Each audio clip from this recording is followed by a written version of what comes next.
이 귀한께서 우리가 또 하나 생각을 해보려고 하는 것은 구령의 열정입니다. 프리스길라와 아굴라와 함께 갱그리아로 가서 배를 타고 에베소에 갑니다. 바울이 여느 때와 마찬가지로 어디든지 가면 회당을 찾고 회당에 들어가서 이제 복음을 전하는데 이 에베소에서도 그렇게 합니다. 그런데 이것이 이제 단순히 바울의 규칙적인 습관이라고만 말하고 덮어버리기에는 조금 더 생각할 것이 있어요. 뭐냐 하면 이 바울이 가는 곳마다 회당을 찾아서 동족들에게 먼저 복음을 전하는데 그 반응이 탐탁치 않아요. 대부분이 다 배척이에요. 그래서 쫓겨나요. 주로 쫓겨납니다. 실제로 제1차 선교 여행 당시에 비시디아에 있는 안디옥에서도 쫓겨났고요. 2차 선교 여행 고린도에서도 역시 마찬가지로 그런 일이 있습니다. 그래서 이 바울이 그때마다 선포를 해요. 나는 다시는 너희들에게 복음 전하지 않는다. 이제 내 책임은 끝났어. 나는 원래 내가 부름받은 목적인 이방인의 선교를 위해서 달려갈 거야. 이렇게 선포하는 것을 보게 되는데요. 그들이 대적하여 비방하거늘 바울이 옷을 털면서 이르되 너희 피가 너희 머리로 돌아갈 것이요 나는 깨끗하니라. 이후에는 이방인에게로 가리라 하고 다시는 너희들에게 복음 안 전해. 너희들이 그렇게 반대하고 배척하고 안 들으면 알았어. 나는 원래 내 사명대로 갈 거야. 이방인에게로 갈 거야. 이렇게 선언을 1차 선교여행 때도 하고 2차 선교여행 때도 합니다. 그런데도 불구하고 그가 다시 또 에베소에 와가지고는 또 찾는 거예요. 그러니까 자기가 선포해놓고 또 번복하고 선포해놓고 번복하고 왜 이렇게 하느냐 이거죠. 바보처럼 자기 말에 대해서 지키지 않는 사람처럼 왜 계속 이렇게 하는가.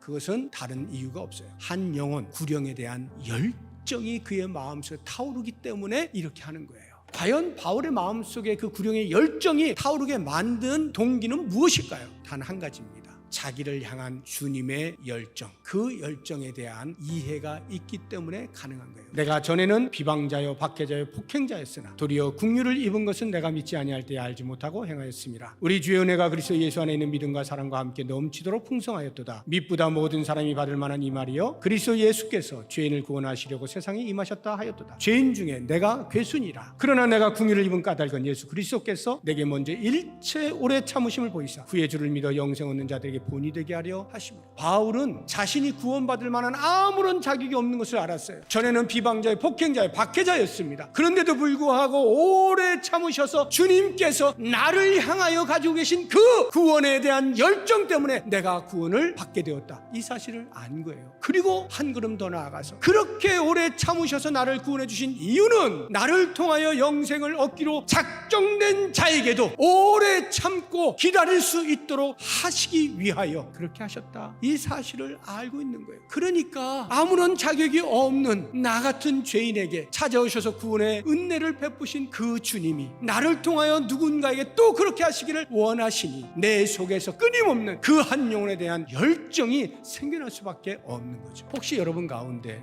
나는 내 마음속에 구령의 열정이 없는데 다른 사람이 구원을 받든지 말든지 내 삶에서는 그다지 신경 안 쓰는데 하시는 분은 잘 돌아보세요. 내가 지금 예수를 믿게 되어진 것에 대한 구원의 은혜가 얼마만큼의 가치를 갖느냐 하는 것에 대해서 과연 깊이 인식하고 있는지를 돌아보십시오. 나는 원래 내 부모님이 예수를 믿었어. 나는 엄마 뱃속에서부터 내가 태어났기 때문에 뭐 이 정도면 내가 예수 믿을 만한 거 아닌가? 나도 모르는 무의식 속에서의 그런 잠재적인 생각. 내가 평소에 살아갈 때 특별히 다른 사람에게 뭐 해를 끼치는 일도 없고 나쁜 일 하는 것도 없고 나름대로 그냥 성실하게 살아가. 이 정도면 예수 믿는 사람 뭐 그 정도 되는 거 아닌가? 라고 하는 잠재적인 무의식 속에서의 자기 인정, 이런 것들이 그리스도께서 나를 위하여 십자가에 죽으셨다라고 하는 그 십자가의 희생의 은혜의 크기가 얼마만큼이라고 하는 것을 희석시켜버리는 거예요. 스스로 인정을 별로 안 하는 거예요. 그냥 들어서 아는 것뿐이에요. 이것이 나에게 적용이 안 돼요. 그러니까 그 구원의 은혜의 크기가 내게 와닿지가 않으니까 또 다른 누군가에게 그 구원의 은혜가 임해야 된다고 하는 강한 욕구가 생기지 않는 거예요. 그냥 뭐 그렇게 해서 예수 믿으면 되고 아니면 말고 이 정도에서 그치고 있지 않는가. 우리 스스로 한번 돌아보시자고요.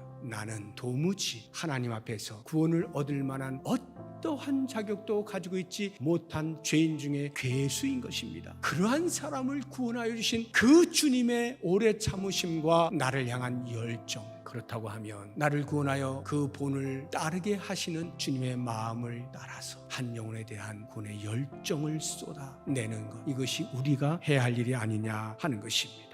우리의 마음 가운데 나의 구원이 어떻게 이루어졌는지에 대한 자각을 깊이 하시면서 혹시라도 우리의 구원의 열정에 걸림돌이 될 만한 조급한 마음이 내게 없는가 살펴서 그 조급함을 내어버리고 설령 내가 복음을 전하는데도 아무런 반응이 없는 사람들에게조차도 끊임없이 복음을 전할 수 있는 열정을 가지셔야 돼요. 때를 얻든지 못 얻든지 복음을 전하는 거예요. 아무리 듣지 않고 오히려 반대하고 박해를 한다 하더라도 한 영혼의 구원이 얼마나 귀중하다는 것을 나를 향하신 주님의 마음을 따라서 그렇게 쏟아내는 거예요. 그러할 때에 복음의 열매가 우리를 통하여서 맺혀지게 되는 거예요.